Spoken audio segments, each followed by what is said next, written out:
풍요롭고 행복한 100세 시대를 위한 시간입니다. 100세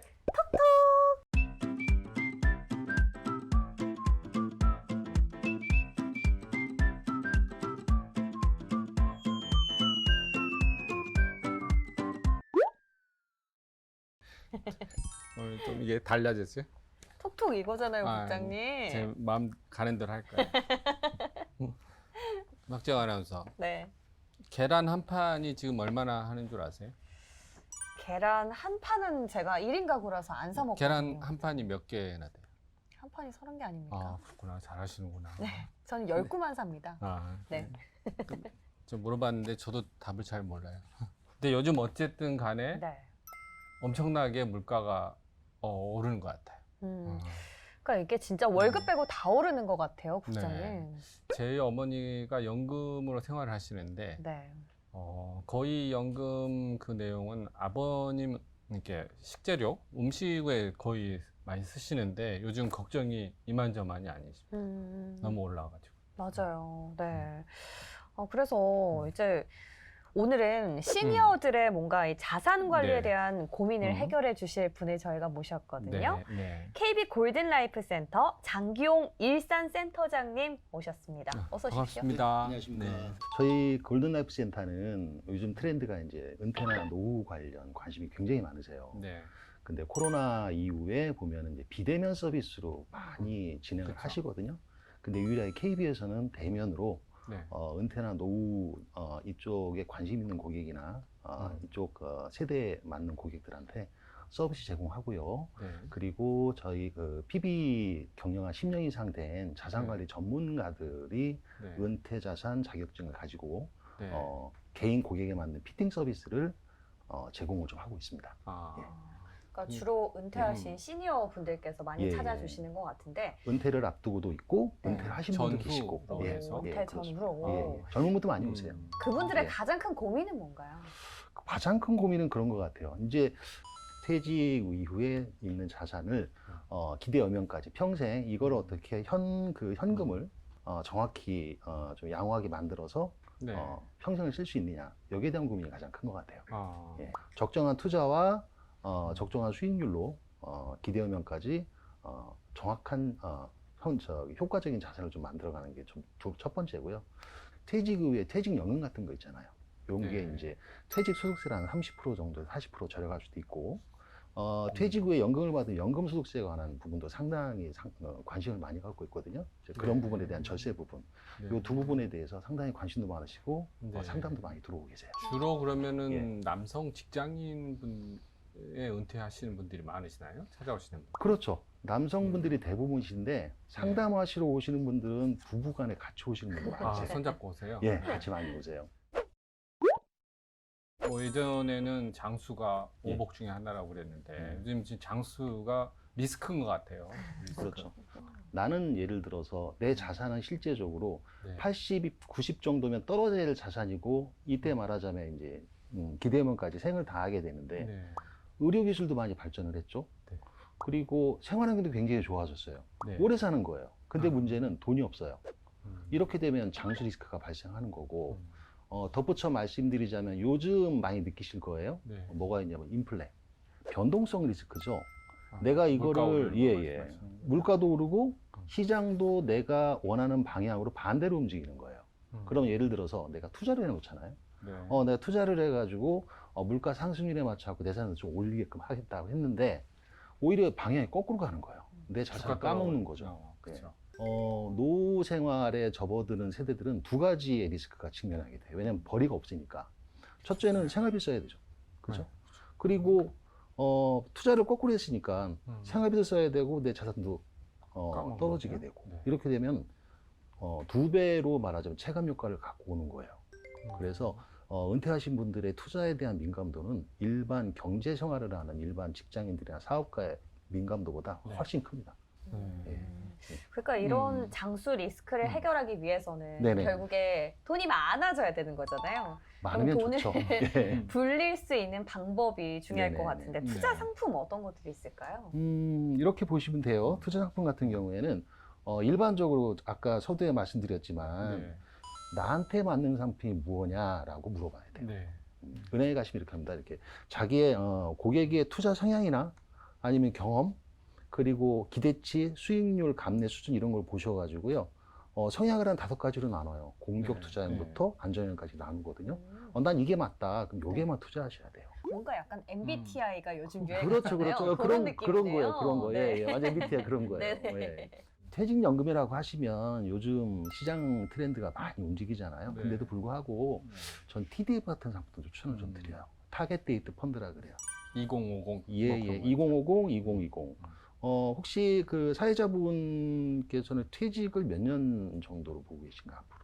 저요? 몇 년도에 퇴직할 것이다. 지금 제가 20살이니까 20살이요? 네. 아, 한 저는 30년, 40년 한 남아요. 40년 남았네요. 그럼 네. 이제 22년이니까 40년 하면 2060 정도 되겠네요. 그죠? 네. 네. 2060 있어요. 2050이 제일 커요. TDF 중에서. 오. 그러면은 숫자가 높을수록 주식 비율이 높고요. 채권 비율이 적습니다. 2050이라는 말은 이제 퇴직할 지금- 연도를 말하는 거죠. 내가 퇴직할 연도에 맞춰 상품을 가입을 하는 거예요. 그렇게 되면 어떻게 되느냐? 처음에는 주식 비중을 높여요. 돈을 벌고 있으니까 좀 까먹어도 되고 적극적인 투자를 하고 그 다음에 후반으로 갈수록 퇴직에 갈수록 채권 비율을 높여요. 주식 비율을 줄이고 안전성 위주로 보수적으로 가는 거죠. 공격에서 네. 보수적으로 가요. 끝까지가 이제 글라이드 패스라 그러는데 이런 식으로 좀 줄여가거든요. 음. 이렇게 해서 연령 투자별 성향에 맞게 좀 위험성을 좀 줄이는 그런 상품이 있고 펀드 매니저 전문가가 이게 세계 시장 적극적으로 또 글로벌로 투자하는 거거든요. 그렇기 때문에 기초자산별로 위험 변동세다라고 해서 다 바꿔줘요. 그 방향이 이제 정확히 맞는 것도 중요하겠지만 네. 전문가가 하니까 저희보다 낫겠죠. 그렇게 해주고 리밸런싱 이게 리밸런싱이라 그래. 기초자산 리밸런싱 이것도 하고 지역별로도 투자를 합니다. 예를 들어서 현재 같은 경우에는 선진국이 한 50%, 아, 지역이면. 예, 지역별로. 그러니까 글로벌이니까 네. 신흥국, 그다음에 뭐 네. 개도국 이런 식으로 좀 나눠갖고 투자도 하거든요. 그래 리스크를 좀 분산할 수는 있어요. 펀드가 싫다 하시는 네. 분들은 저는 개인적으로 현금 흐름을 굉장히 좋아해요. 그러니까 이 현금 흐름이 뭐냐면은 음. 내가 갖고 있는 자산을 내가 1년에 얼마 정도를 뺐어도 거기에 수익률이 더해져 가지고 내 자산을 지키고 네. 만약 깨먹어도 내 적정 기대의 여명까지는 충분히 쓸 수 있는 일종의 시냇물 같은 걸 만드는 거예요. 이 중에 좋은 상품이 이제 ELS 같은 거예요. 월이자 지급 ELS. 이게 지금 주식 저번 주 기준 한 6% 정도 수익이 나온 것 같아요. 와. 6% 괜찮죠. 요즘 시장에. 오늘 정기예금 이율을 보고 왔는데 1년짜리 2.4%예요. 그렇다면 어. 6%면 괜찮죠. 네. 수익률이 고정이 되어 있어요. 되어 있고요. 음. 매월 정기적으로 내 통장에다가 이자를 넣어줘요. 이자를 넣어주고 월급이네. 이자 네, 월급. 네, 그렇죠. 그리고 마지막 만기 때 원금을 다시 돌려줘요. 근데 단점은 뭐냐면 변동성에 좀 노출이 됩니다. 아, 예, 근데 그건 네, 조금만 리스크는. 유의하시고 조금 이제 극한으로 가면 3년 동안 돈을 못 찾는 경우가 생겨요. 아. 이렇게 3년 동안 끝까지 운용해야 된다. 그리고 끝에 가서 손익도 좀 발생할 수가 있다. 네. 근데 가입 기간 동안은 네. 양호한 현금을 만드니까 네. 제가 보기에는 이 두 가지 상품으로 음. 적정하게 배분을 한다면 네. 괜찮은 결과가 되지 않을까라고 판단을 합니다. 근데 센터장님, 근데 지금 이제 투자를 한다 그랬잖아요. 네네. 그 자산을 가지고. 예. 근데 그렇게 투자를 할 만큼 자산이 없는 분들도 많이 있을 것 같아요. 이른바 연금만으로 사시는 연금족 예. 분들. 예. 이런 분들은 연금만 이제 연금을 어떻게 불리느냐도 굉장히 네네네. 관심이 많을 것 같은데 연금 극대화 방법 뭐가 있을까요? 연금 극대화 방법은 불을 지피려면 장작이 있어야 되잖아요. 마찬가지죠. 방을 데우려면 기름이 있어야 되고 웬만큼은 갖고 오셔야 된단 말이에요. 시드가 그죠? 필요하다. 그렇죠. 아주 정확히 하죠. 예. 잘하십니다. 네. 최소한 연금 자산에 대해서 코디네이팅 하려면 10년 전부터는 준비를 하셔야 돼요. 예를 들어서 내가 재직 기간에 한 달에 얼마 정도 꼬꼬박꼬 저금을 해놓든가 아니면 투자를 하든가 연금 시드를 좀 만드셔야 돼요. 근데 이게 없이 네. 그냥 문을 두들겨 오셔갖고 나 어떻게 해야 되고 면 진짜 자산이 너무 답이 많으세요. 그러면은 그래도 집이 있으신 분들은 주택연금이라도 이렇게 제안을 좀 해드리는데 네. 문제 네. 그것도 안 되는 분 계세요. 네. 이 방송 듣고 계시는 분 예를 들어서 국민연금에 대해서 굉장히 등한시하시는데 제가 보기에는 상당히 좋은 제도예요. 아, 뭐 어떤 일부 이런 얘기를 하잖아요. 국민연금 뭐 고갈이 되니 네. 아니면은 뭐 네. 얼마 자산이 많이 그 연금 지급이 많이 안 되니까. 특히 90년대생부터는 그렇죠. 연금을 예. 못 받는다. 연금이 지금 박지영 아나운서 네. 제일 관심이 많은 부분이 그 부분이에요. 아 진짜요? 네. 연금은 믿으셔야 됩니다. 정말요? 이제 예, 믿어야 예, 믿으셔야 되는데 왜 믿어야 되느냐? 네. 그거밖에 없으니까 믿어야 돼요. 아, 자, 3층 구조예요. 우리나라는 국민연금 있고요. 그 위에 이제 퇴직하면 기업연금 있죠. 이제 퇴직연금이라고 해요. 퇴직연금이죠. 거기서 이제 돈이 있으신 분들이 개인연금을 들어가세요. 네. 이게 3층 구조인데 가입자의 분포도를 보면 피라미드죠. 이렇게 국민연금 거의 다 들고 그러겠죠. 계시고, 그렇죠. 그다음에 퇴직연금 같은 경우 웬만큼 그 기업체에서 볼륨이 있다면 퇴직금 약간 쌓일 거예요. 거기서 이제 돈이 좀 있다면 개인연금, 비과세 보험 같은 거 들어가시는데, 국민연금 같은 경우에 예를 들어서 임의가입제도라는 게 있어요. 네. 이거는 실제로 국민연금은 소득이 없으면 가입을 안 하셔도 돼요. 네. 예를 들어 내가 직장을 그만두잖아요. 60전에 직장을 그만두면 국민연금에서 연금 넣으라고 얘기는 안 합니다. 그냥 계시다가 10년을 못 채우면은 넣어두었던 연금 가져가시거나, 네. 아니면은 저기를 하시거나, 둘 중에 하나거든요. 아니면 해지를 하시거나 더. 근데 음. 임의가입제도는 이런 거예요. 음. 내가 연금 자격이 없더라도 10년간 연금을 붓고요. 그리고 나중에 60세 이후에 연금 수령 시기가 되면 되는 거예요. 보시면은 네. 예를 들어서 20년 동안 9만 원씩 넣고 연금 수령 시기가 되면은 한 달에 얼마를 타냐면 한 35만 원 정도 타요. 음. 근데 요게 5년 정도 받으면은 내가 본 연금 다 타고요. 어. 그다음부터는 기대연금까지 풀로 그냥 다 더불어 타는 거예요. 굉장히 좋은데 저도. 그러니까 많이 이게 안 돼 있으면은 네. 한 번 정도 공단에 들리셔가지고 네. 전화를 하시든가 하셔가지고 상담을 좀 받아보시는 게 좋습니다. 네. 근데 이제 돈이 있기는커녕 예. 돈을 빌리신 분들도 굉장히 많죠. 많거든요. 많죠. 이 대출 문제는 어떻게 해결하면 좋을까요? 이게 통제권이라 그러는데 네. 대출이 일어나기 전에 제가 우선 미리미리 음. 자산을 좀 분할해 놓는 것이 좋습니다. 예를 들어서 증여해 줄 거 증여해 주고요. 아. 그리고 대출에 민감하신 분들은 특히 자녀분들한테 자산 이전을 빨리빨리 해주셔야 돼요. 성인 기준으로 뭐 미성년자 2천만 원, 그 성인은 5천만 원까지 세금을 안 내고 증여를 할 수가 있거든요. 네. 그럼 예를 들어서 50세의 성인이 자녀들한테 80세까지 증여를 하게 되면은 5천만 원씩 증여하게 되면 10년간 그러면 1억 5천을 증여할 수 있어요. 네. 10년간 5천 5천 3번. 근데 이걸 마지막에 나중에 은퇴 후에 증여하려면은요, 이게 큰 돈이에요. 그땐 자산의 통제권을 잃는다고 저는 생각을 하거든요. 은퇴 자산은요, 배우자하고 둘이 쓰는 자산이에요. 그렇기 때문에 자녀분들도 많이 건드리면 안 돼요. 요거를 정확히 코딩해 주시는 게 제일 좋고요. 네. 그리고 만약 그 자산이 없거나 아니면 기존 대출을 갖고 있는데 좀 이율이 높다 이런 분들은 주택연금을 좀 컨버팅 하시는 방법이에요.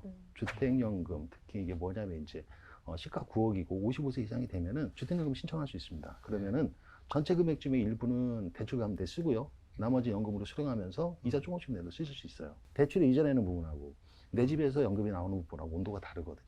그렇기 때문에 충분히 사용할 수 있다. 효과적이다. 이렇게 말씀드릴 수 있습니다. 아, 그러면 여기서 부부가 사시는데 여러 가지 이제 네네. 조사도 해보시는데 네네. 그 오시는 분도 예. 한 달에 어느 정도가 적정 그거는 평균적으로 하시는가요?